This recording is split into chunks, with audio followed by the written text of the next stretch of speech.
تمہارا شادی کا کب تک کا ارادہ ہے؟ کس کی شادی؟ ولیزے کے خیالوں میں حکم تھا، ان کی بات پر توجہ نہیں تھی۔ زرتاش تو کب ہی اپنی بات کہہ کر چلی گئی تھی۔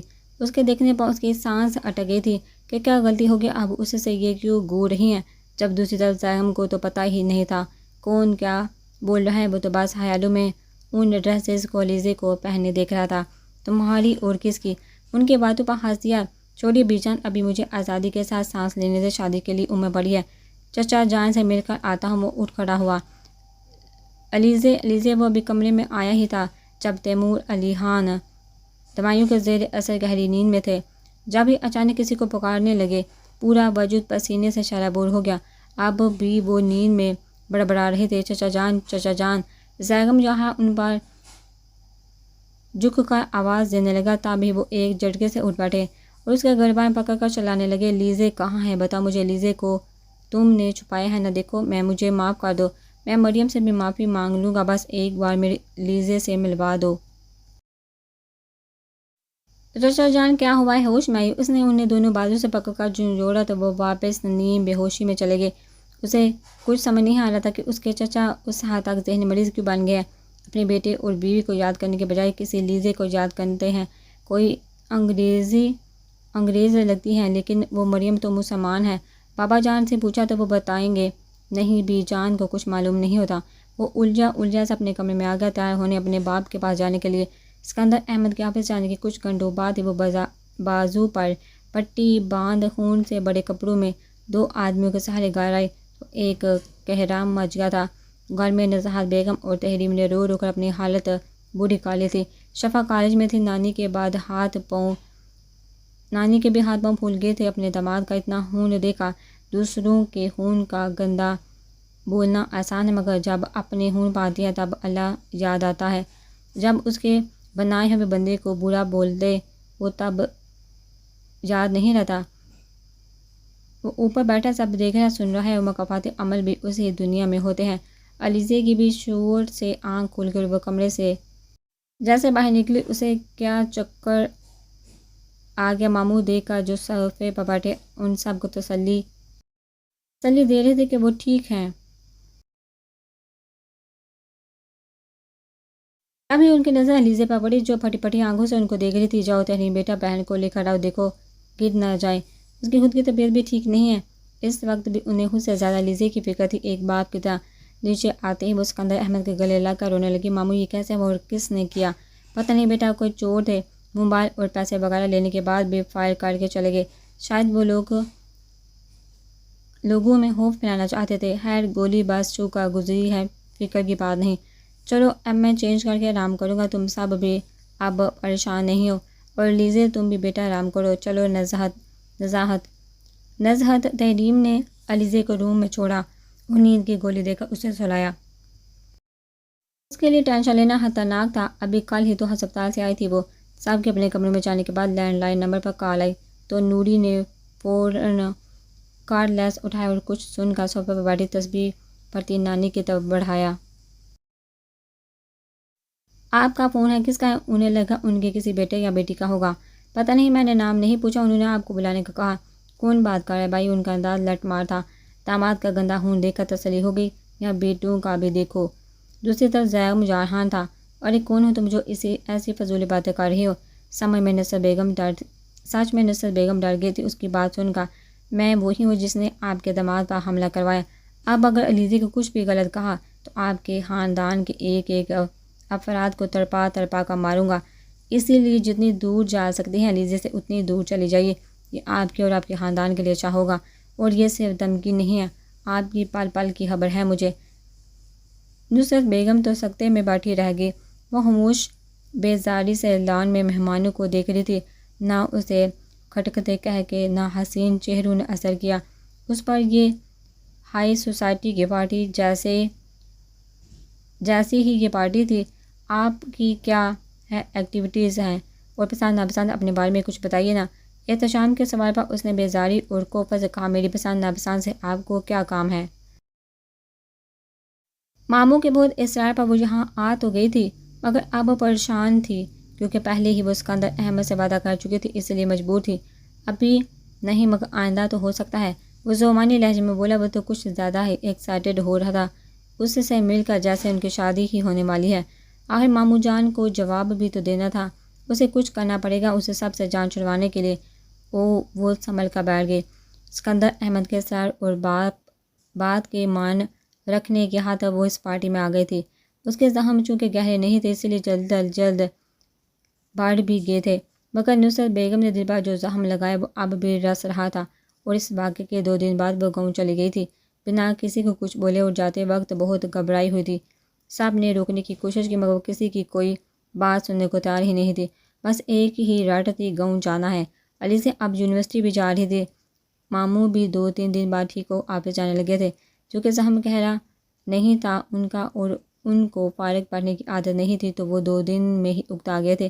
یہ پارٹی احتشام شیرازی کے اعزاز میں دی گئی تھی، جو UK سے اسٹڈی پوری کر کے واپس آیا تھا۔ اب اس کا اپنے باپ کا بزنس جوائن کرنے کا ارادہ تھا۔ چوڑے شانے، صاف رنگت، وہ کافی ہینڈسم تھا۔ پارٹی میں اس کے کہکے گونج رہے تھے، یعنی اس کا روشن مستقبل تھا۔ علیزے نے سر جھٹکا تھا، اسے ایسا لگا کہ اس پر 2 بار فلیش پڑی ہو، مگر اس نے ادھر ادھر دیکھا، اتنے لوگوں میں اسے کوئی ایسا نظر نہیں ہے جو اس کی طرف متوجہ ہو۔ مجھے انسانوں سے زیادہ علمی کتابیں پڑھنے کی عادت ہے، اس کے بغور پڑھتی جانتی آنکھوں پر اس نے طنز کیا تھا، اور مجھے انسانوں کو پرکھنے، ان کی شخصیت کے بارے میں جاننے میں مزہ آتا ہے۔ مسکراتے لب، اس کی گہری بولتی نظر پر وہ آنکھیں چرا کر سرسری انداز میں بولی، اپنی پسند ہے، جس طرح مجھے پرندوں اور جانوروں سے بے حد پیار ہے، اور آنٹی بتا رہی تھی کہ آپ کو یہ صحت ناپسند ہے۔ یہ بات جھوٹ تھی، اس نے کسی سے نہیں پوچھا تھا، اور نہ اسے کچھ خاص پسند تھے جانور۔ اب کچھ تو کسی طرح تو کرنا تھا نا، کہ دونوں ایک دوسرے کے ساتھ سوٹ نہیں کرتے ہیں۔ اب اتنے میں نہیں، کسی پیار کی خاطر میں اپنی یہ عادت بدل بھی سکتا ہوں۔ وہ اس کے پرکشش و خوبصورت چہرے کو تکتے ہوئے بولا۔ اس کے نہ ختم ہونے والی بحث پر وہ اٹھ کھڑی ہوئی۔ ارے آپ کہاں جا رہی ہیں؟ وہ حیران ہوا، اس کا دل اداس ہونے لگا اس کے جانے کے خیال سے۔ وہ تو اس کے حسین چہرے کو دل بڑھ کے دیکھنا چاہتا تھا۔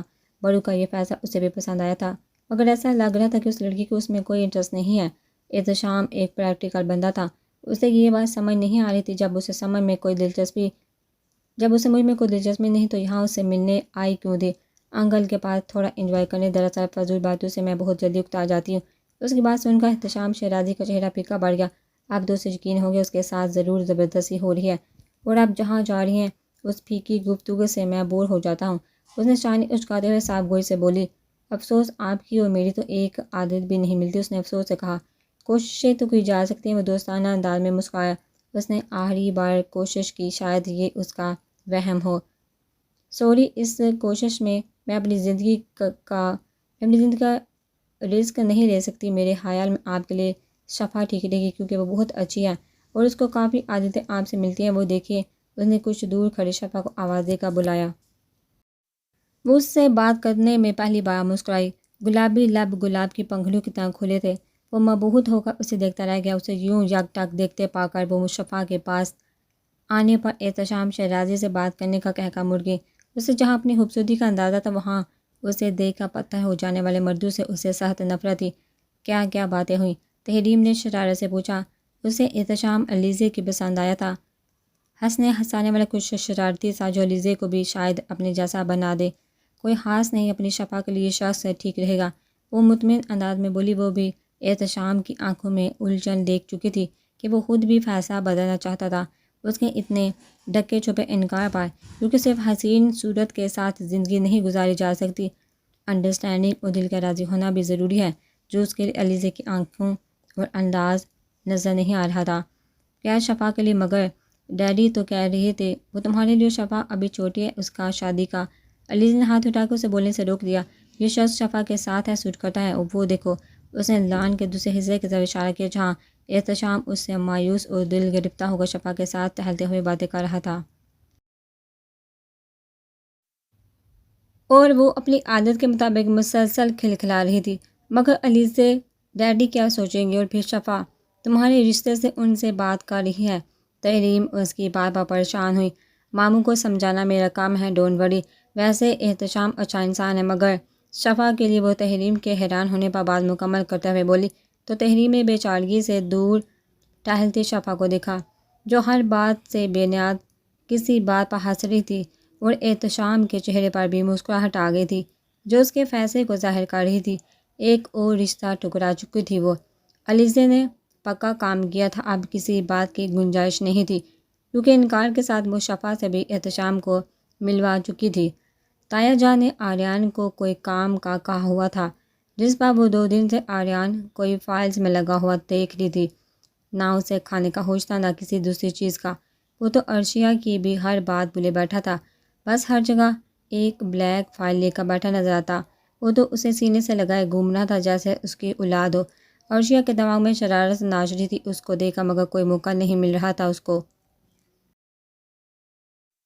پریزنٹیشن تیار کر کے میٹنگ میں اسے پیش کرنے والا تھا جس سے ان کو کنٹریکٹ ملتا، جس سے ان لوگوں کو بہت فائدہ پہنچتا اور تایا جان کی نظر میں اس کی اہمیت بڑھ جاتی۔ یہ پہلا اور آخری موقع تھا اس کے پاس۔ اس سے پہلے عرشیہ کی ہی وجہ سے اس کی ویلیو تایا جان کی نظر میں ختم ہو گئی تھی۔ وہ اسے کسی میٹنگ میں شرکت کرنے نہیں دے رہے تھے۔ صبح فجر کی نماز کے بعد عرشیہ لان میں چلی آئی۔ رات بھر بارش کی وجہ سے موسم بہت اچھا ہو رہا تھا۔ اخبار والا اخبار پھینکا گیا تو وہ لیے اندر آ گئی۔ جیسے اس نے گلاس ٹیبل پر اخبار رکھا، اس کی نظر پاس رکھی آریان کی وہی بلیک فائل پر نظر پڑتے ہی اس کے تمام احساسات جاگ گئے۔ اس نے شور مچانے کی بے حد خواہش کی، مگر اس نے اس خواہش کو دل میں دباتے ہوئے جھک کر جلدی سے اس نے فائل اٹھائی اور سر پٹ اپنے کمرے کی طرف بھاگی۔ الہی خیر، اس کی طوفانی رفتار پر نورین ملک دہل گئی تھی جو ناشتہ بنانے کچن میں جا رہی تھی۔ کیا ہو گیا ہے؟ کچھ نہیں، وہ گڑبڑا کر فائل دوپٹے میں چھپانے لگی۔ ان کے کچن میں جاتے ہی وہ پھر سے دوڑی تھی اور اپنے روم میں آ کر دم لیا۔ اپنے کمرے میں پہنچنے تک اس کی سانس پھول گئی تھی۔ لاک لگا کر اس نے فائل کھول کر دیکھی تو اسے کچھ سمجھ نہیں آیا۔ عجب آڑی ترچھی لائنز بنی ہوئی تھی۔ خیر اسے کیا، اس کو تو اپنا کام کرنا جو اس نے کے پاس 5 منٹ میں کیا۔ اس نے مسرت کی لہر دل میں دباتے ہوئے بڑی ہمدردی اور تعصب سے سر ہلایا۔ بیچارہ، اور فائل لی وہ آریان کے کمرے میں آئی، دار سے دروازہ کھول کر اندر داخل ہوئی، مگر حیرت سے وہی دروازے میں رکی۔ توقع کے خلاف وہ بستر کی بجائے آئینے کے سامنے کھڑا تھا اپنی فل تیاری سے۔ ہائی بیوٹیفل، اسے دیکھ کر چہکا تھا، مگر وہ اس وقت اپنی خوشی میں نظر انداز کر گئی۔ اس کا بلا وجہ ہوش ہونا۔ تم اتنی جلدی کیسے اٹھ گئے؟ وہ بڑے دوستانہ اور بے تکلفی سے آگے بڑھے صوفے پر بیٹھ گئی۔ آج آفس میں جلدی جانا ہے نا، اور میری میٹنگ ہے جس کا سارا ہولڈ میرے ہاتھ میں ہے۔ وہ فخر سے بولتے ہوئے خود پر پرفیوم انڈیلنے لگا۔ جانی تمہاری یہ تیاری تو بیکار گئی، یہ قیمتی سوٹ صبح صبح اٹھنا۔ اس نے 4 پیس سوٹ میں اسے بڑے افسوس سے سر تپا دیکھتے ہوئے بولی۔ اس کے انداز پر وہ ٹھٹکا۔ کیا مطلب؟ اس کے لیے تیاری ساری محنت ضائع ہو چکی ہے؟ اس نے گویا دھماکہ کے بڑے افسردہ سے انداز میں بتایا۔ یہ دیکھو تمہاری بنائی ہوئی فائل کا کیا حشر ہو گیا۔ تم نیچے بھول آئے تھے اور کسی سے اس پر انک گر گئی۔ Don't tell me. وہ شاہ کی قیافت میں آ گیا۔ فائل کا حال دیکھا تو سر پکڑ کر بیٹھ گیا۔ یہ کیا ہو گیا؟ اتنی محنت کی تھی میں نے، اب ڈیڈ سے مجھے کون بچائے گا؟ تم نے کسی کو بتایا تو نہیں؟ اس نے سر اٹھا کر بڑے دکھی انداز میں پوچھا تو وہ بہت مشکل سنجیدہ تھا۔ ساتھ چہرے پر سجا اس کی طرف دیکھ کر نفی میں سر ہلا گئی تھی، پھر طنز سے بولی، میں تمہاری طرح نہیں ہوں جو بدلے لینے لگوں، کیونکہ میں تو شروعات کرنے والوں میں سے ہوں۔ یہ بات اس نے دل میں سوچی، لیکن خاموش رہنے کی بھی کوئی قیمت ہوتی ہے۔ اس نے فوراً شرط بھی رکھی تھی، پورا فائدہ اٹھانا چاہتی تھی اس کی بے بسی کا۔ وہ تھوڑی دیر پرسوچ انداز میں اسے دیکھتا رہا، پھر گہری سانس لے کر بولا، اور کوئی چارہ بھی تو نہیں تھا؟ کیسی شرط؟ یہی کہ تم کبھی مجھے تنگ نہیں کرو گے، میں جتنا چاہے کر لوں۔ یہ بات اس نے دل میں کہی تھی، میری ہر بات مانو گے، اپنے دوستوں کے لیے چائے نہیں بنواؤ گے اور روزانہ شام کو آئس کریم کھلانے لے جاؤ گے۔ اس نے فوراً اپنی معصوم سی فرمائش بتا دی۔ وہ کتنی تنگ ہے یہ لڑکی مجھ سے۔ آریان نے بے ساختہ سوچ لیا پرامس۔ وہ فوراً مان گیا کیونکہ شرطیں اتنی خاص تو نہیں تھی جس کے لیے سوچ بچار کی جاتی۔ لیکن تایا جان سے کیسے چھپاؤ گے؟ وہ اس کی طرف دیکھتے ہوئے سرگوشی میں بولی، کہیں کوئی سن نہ لے، انہیں میں ہینڈل کر لوں گا، آفس جاتے ہی کہہ دوں گا طبیعت خراب ہو گئی ہے، زوار بھائی دیکھ لیں گے۔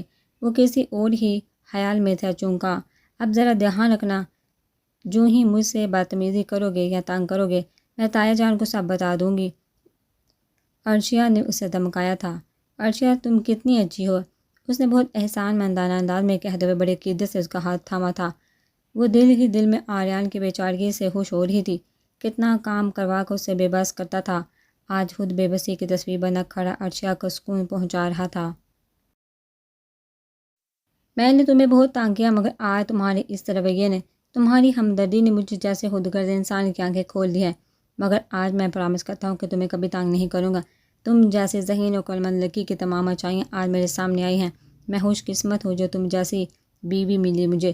وہ بڑے جذباتی انداز میں کہہ رہا تھا، فخر سے عرشیہ کی گردن اکڑنے لگی۔ کیا دن ہے آج کا، آریان میری تعریف کر ہے، اور کتنا فائدہ ہے دوسروں کو تانگ کرنے کا۔ ہائے کاش میرے پاس موبائل ہوتا،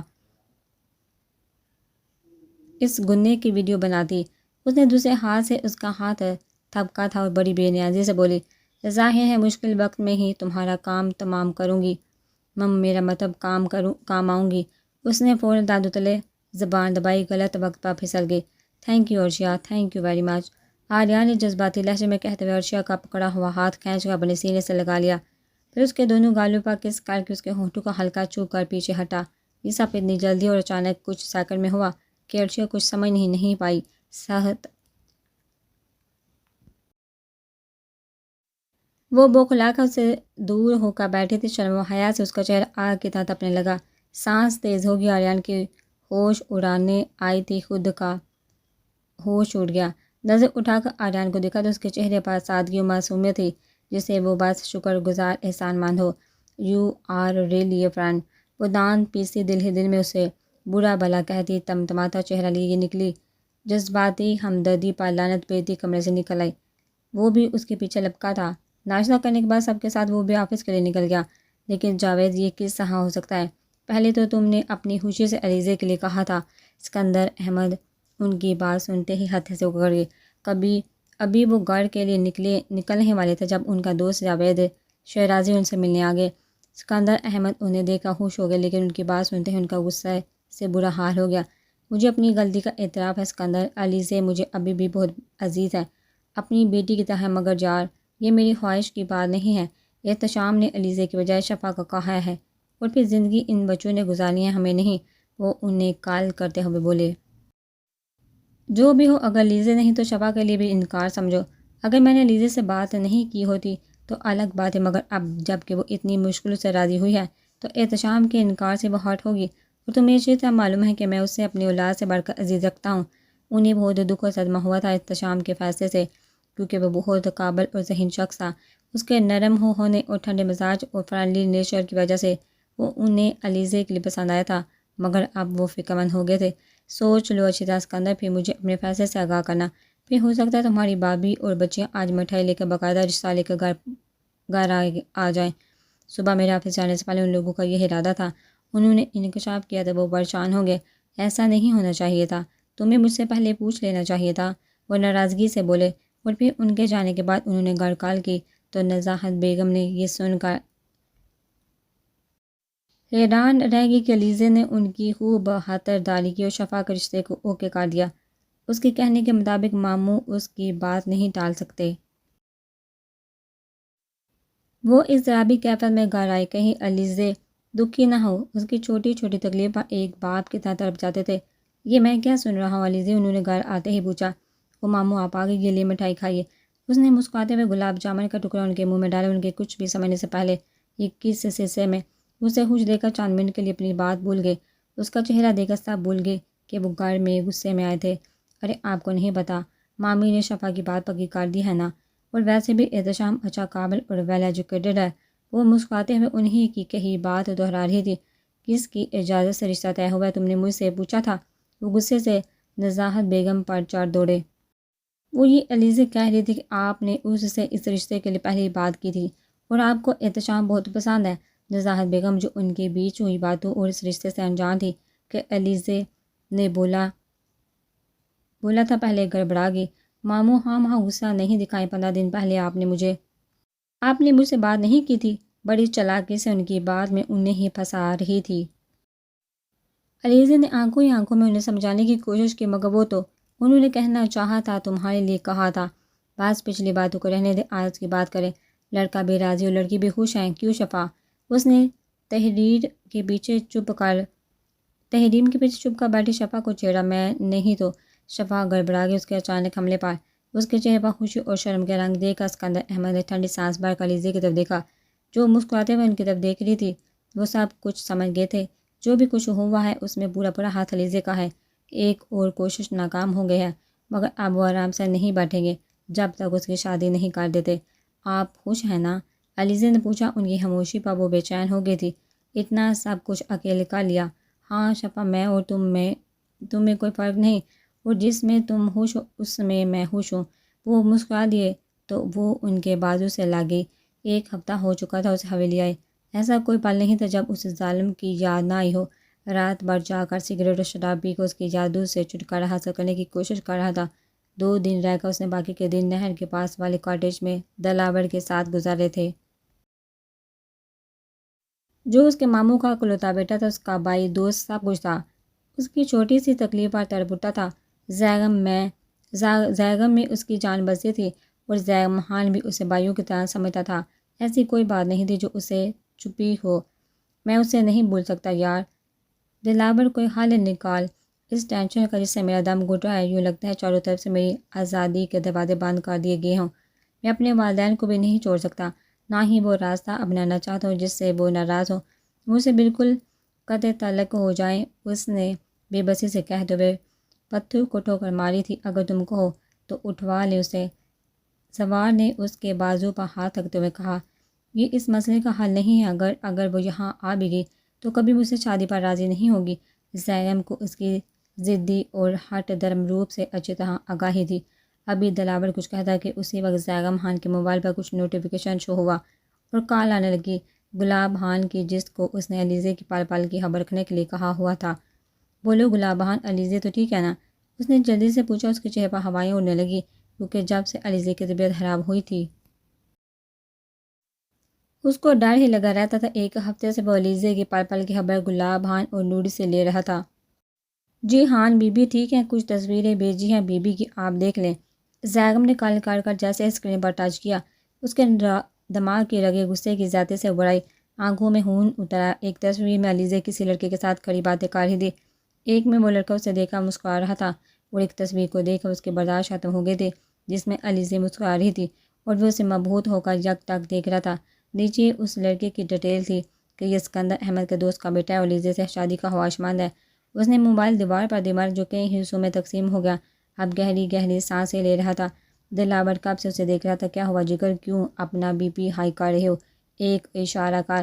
یار میں پاگل ہو جاؤں گا۔ اس نے دونوں ہاتھوں سے اپنے بال مٹھی میں جگڑے۔ وہ کسی اور سے تعلق بنا رہی ہے، شادی کر رہی ہے۔ بابا کی مجھ پر کڑی نظر ہے، وہ مجھے کچھ نہیں کہیں گے، علیزے کو نقصان پہنچا سکتے ہیں۔ جہاں مجھے اپنے موضوع میں الجھایا ہوا ہے، میں کیسے جاؤں اس کے پاس؟ تو اس میں کوئی مسئلے والی بات نہیں، پہلے اس لڑکے کو سبق سکھاتے ہیں، پھر بابی کو لے آئیں گے، پھر تو جانے۔ اور وہ دلاور نے مسکراتے ہوئے اسے دیکھا۔ اس کی عزت مجھے اپنی جان سے زیادہ پیاری ہے دلاور، تم نہیں سمجھو گے یہ عشق کی آگ ہے۔ یہ کام سے 2-3 دن کا ہے، اگر تم میرے حوالے کرو تو پھر تمہارا مسئلہ حل۔ تو میرا ایک کام کر، بابا جان کو کانو کان خبر نہیں ہونی چاہیے۔ اگر علیزے میری کمزوری نہیں بنتی تو میں کچھ بھی کر جاتا، کسی سے نہیں ڈرتا۔ ہاں تو کرو شہزادی، یہ تو کوئی مسئلہ ہی نہیں ہے، تمہارے لیے تو جان بھی حاضر ہے۔ وہ شرارت سے مسکرایا۔ ایک لمحے کو اس کی آنکھوں میں علیزے کا سراپا لہرا گیا، اور وہ دل کی بے قراری پر وہ آگے بڑھتے ہوئے بولا، تم صرف اس لڑکے احتشام کو یہاں لاؤ گے، باقی میں دیکھ لوں گا۔ زیغم نے رائفل سے نشانہ لیتے ہوئے تیتر کا شکار کیا۔ فضا میں کئی دھماکے ایک ساتھ گونجے تھے، جہاں شکار گرے تھے وہاں انور خان گلشیر دوڑے تھے۔ اس نے یہ نایاب قسم کی لکڑی کا بنا کاٹیج نہر کے پاس اپنی پسند سے بنوایا تھا۔ ہر طرف سرسبز پہاڑ درخت تھے، قریب ہی جنگل تھا، جس کی وجہ سے یہاں شکار بہت آسانی سے مل جاتا تھا، اور زیغم خان اور اس کے دوست یہاں شکار کے لیے آتے رہتے تھے۔ آج بھی وہ اور دلاور اسی ارادے سے آئے تھے۔ احتشام کرسی پر بندھا بھوک اور پیاس سے نڈھال تھا۔ صبح سے رات ہو گئی تو اسے بندھے ہوئے۔ شیر خان نے زیغم کے اشارے پر ٹھنڈے پانی اس پر انڈیل دیا۔ وہ ہڑبڑا کر آنکھیں کھولے غائب دماغی سے سامنے کرسی پر بیٹھے شخص کو دیکھ کر پہچاننے کی کوشش کر رہا تھا، جو چہرے پر ماسک لگائے، بلیک شلوار سوٹ پر بلیک لیدر جیکٹ میں۔ وہ کسی ریسلر جیسے جسامت اور شہزادوں جیسی آن بان والا شخص آرام سے ٹانگ پر ٹانگ رکھے بیٹھا تھا۔ بچے، مجھے پہچاننے کی کوشش کر رہی ہو، کوئی فائدہ نہیں، تم مجھے نہیں جانتے ہو، مجھ سے آپ کی کیا دشمنی ہے، مجھے کیوں یہاں لایا گیا ہے، اسے لگا پیسوں کے لیے اسے اغوا کیا گیا ہے۔ میں صاف بات کرنے کا عادی ہوں اور پسند بھی یہی کرتا ہوں، تو جو پوچھو اس کا صحیح صاف جواب دینا۔ اوکے، زیغم خان نے اس کا گال تھپا کر کہا۔ سگریٹ سلگائی اور ایک گہرا کش لے کر اس کی طرف دیکھا۔ اپنی لال انگارہ آنکھوں سے اسے دیکھتے اس کا حلق خشک کر گیا۔ کتنا پر اسرار شخص یہ احتشام کو آبوس سے خوف آ رہا تھا۔ جی اس نے یہ سب کہا دیکھا تھا، اس نے تو بہت صاف ستھری زندگی گزاری تھی UK میں۔ ہاں تو بتاؤ، تم نے لیزے کے لیے رشتہ بھیجا تھا؟ زیغم خان نے اپنی گن نکال کر ٹیبل پر رکھی۔ جی میرے ڈیڈ نے کیا تھا، مگر وہ مجھے بھی پسند آ گئی، لیکن اس کی بات پوری ہونے سے پہلے زیغم خان کے باری ہاتھ کے 2-3 پنچ ایک ساتھ اس کا دماغ ہلا گئے۔ جانتے بھی ہو وہ کون ہے؟ وہ میری محبوبہ ہے، اور تم نے جرت کی کہ اس کے لیے رشتہ بھیجا، پھر اسے ملاقات بھی کی، اسے پسندیدگی کی نظر سے بھی دیکھا۔ وہ صرف میری ہے سمجھو، مجھے جو چیز پسند آ جائے وہ میں ہر قیمت پر حاصل کر کے رہتا ہوں۔ اور لیزے تو پھر میری محبت، عشق، جنون ہے، اور تم نے اس سب کے بیچ آنے کی غلطی کر دی۔ شیرخان مہمانوں کی خاطرداری کرو کچھ، وہ کہہ کر کھڑا ہوا۔ سر آپ کو کوئی مس انڈرسٹینڈنگ ہوئی ہے۔ میرے بابا نے لیزے کو پسند کیا تھا، مگر ان سے ملنے کے بعد انہوں نے مجھے ریجیکٹ کر دیا اور اپنی کزن شفا سے ملوایا جو مجھے لائف پارٹنر پسند آئی۔ آپ چاہیں تو ان کے گھر سے یا لیزے جی سے پوچھ سکتے ہیں، میں جھوٹ نہیں بول رہا۔ میرے گھر والے شاید رشتہ لے بھی گئے ہوں۔ آج اس نے جلدی ساری بات بولی۔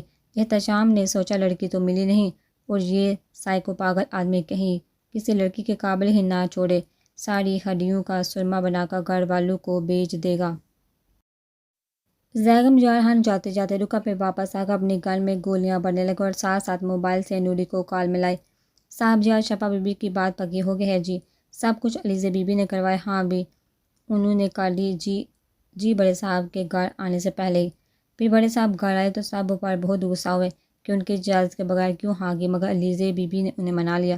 جی نوری اس کی کال یس کرتے ہی ٹیپ ریکارڈر کی طرح سٹارٹ ہوگی، کیونکہ خان کو فالتو باتیں پسند نہیں تھی اور اس کی یہی تو جاب تھی۔ اس نے موبائل آف کر کے جیب میں رکھا اور احتشام کی طرف متوجہ ہوا۔ اس کے اندر خوشی کی لہر سی اٹھ رہی تھی۔ شہزادے سب بات ٹھیک ہے تمہاری، مگر وہ کیا ہے نا، تم نے میرے لیزے کو دیکھا بھی پسند کیا، وہ تھوڑی دیر کے لیے ہی صحیح، اب اس کا کچھ تو حساب بنتا ہے نا۔ تمہیں زندہ چھوڑ رہا ہوں اس کے لیے میں بہت خوش ہوں، اور تم نے صحیح ٹائم پر اپنا ارادہ بدل دیا تھا۔ شیرخان صاحب کی تھوڑی سی خاطر کے بعد گھر چھوڑ دینا